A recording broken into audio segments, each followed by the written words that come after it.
Welcome back, everyone, to the Brian Crombie Radio Hour on Saga 960. We just have listened to Laura Platt, an author, talk about her book called HeartBroken. And it really was an interesting conversation about a stage of life that so many of us go through.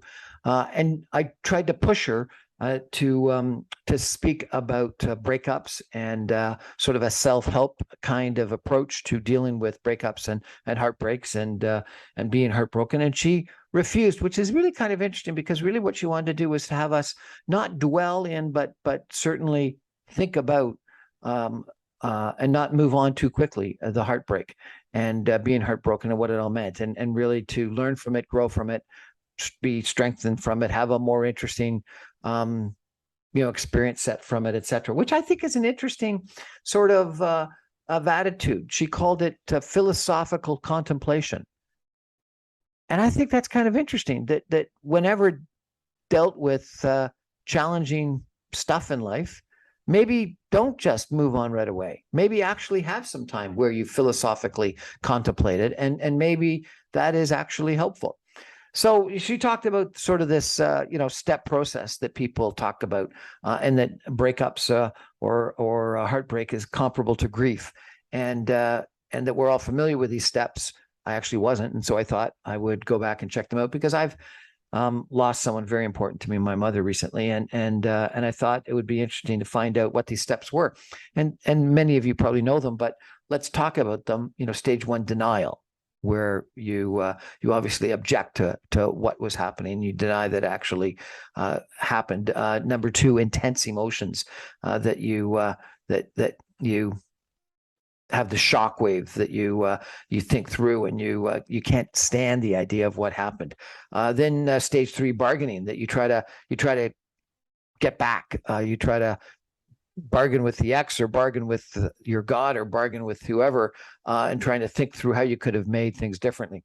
Stage four, depression, where you can't do anything. You're just there. You're depressed, and you don't necessarily want to go on.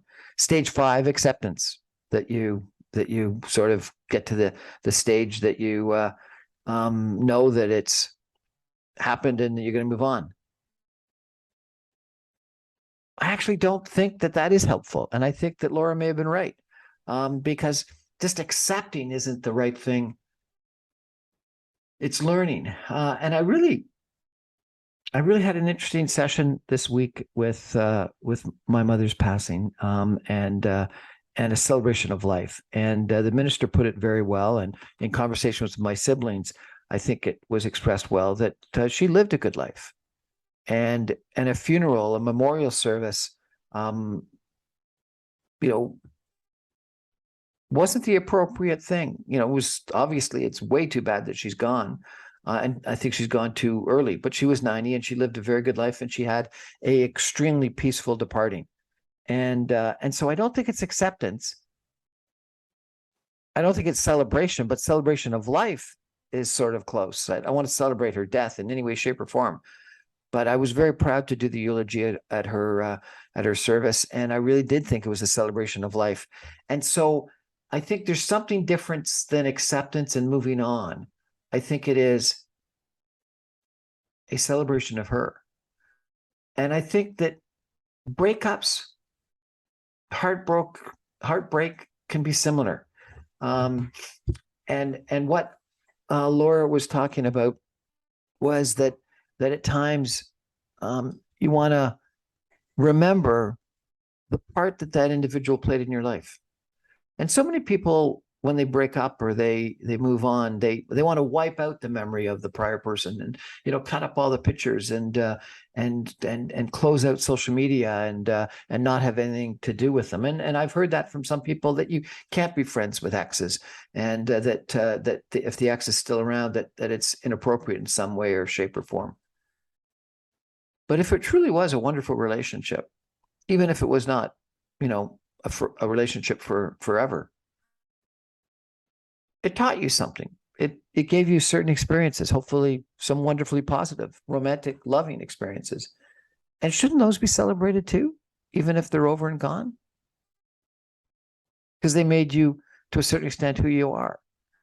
And and gave you pleasure, gave you humor, gave you life, gave you wonderful times, gave you great experiences, gave you great memories.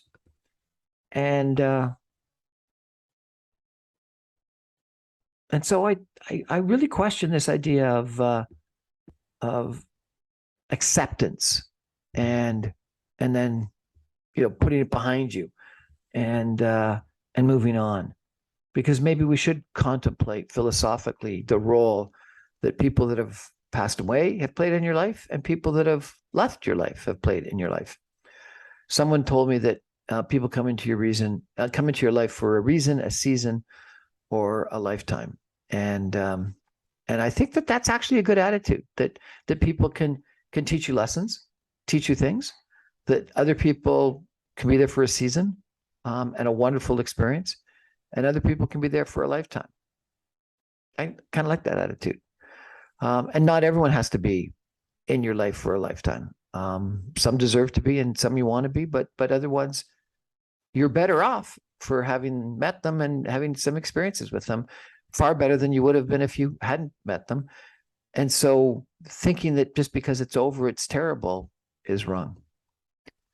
I guess another thing that I should mention, because it really has stuck with me, is Monday I interviewed Rocco Rossi, the president and chief executive officer of the Ontario Chamber of Commerce. And he's the third person I've interviewed about treks in northern Spain, a famous trek that I can't remember, the Carpasteel something or other, where you go to a whole bunch of churches across a long trek across northern Spain and end up at the Atlantic Ocean, Carpo de Santiago or something like that.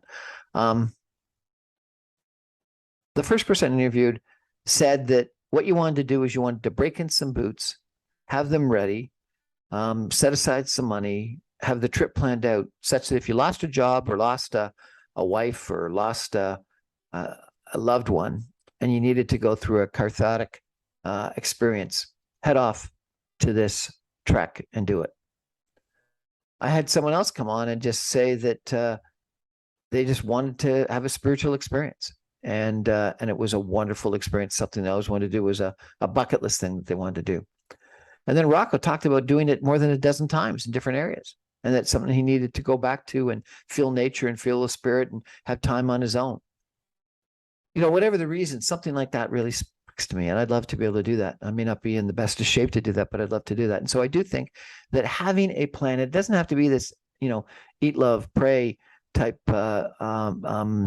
journey to Bali and falling in love with someone new that the movie was all about, that gets you over whatever it happened that was wrong in your life.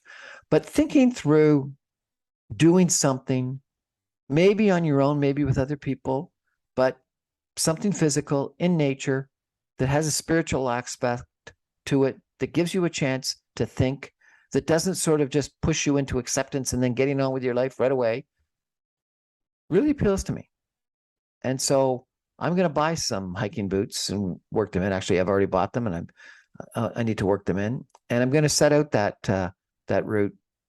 And I think that Machu Picchu in Peru would be another one. And there's probably other treks around the world that I'd love to do. Go to see the pyramids in Egypt and visit Jerusalem and Bethlehem and maybe go on an African safari, that we should think about and plan ahead, such that if we get heartbreak, or we lose a loved one, or we lose a job, or we just want to have a change in life, that rather than wallowing in self-pity, that we can go do it, and not to accept and just move on, but to sort of philosophically contemplate and have the time to do it.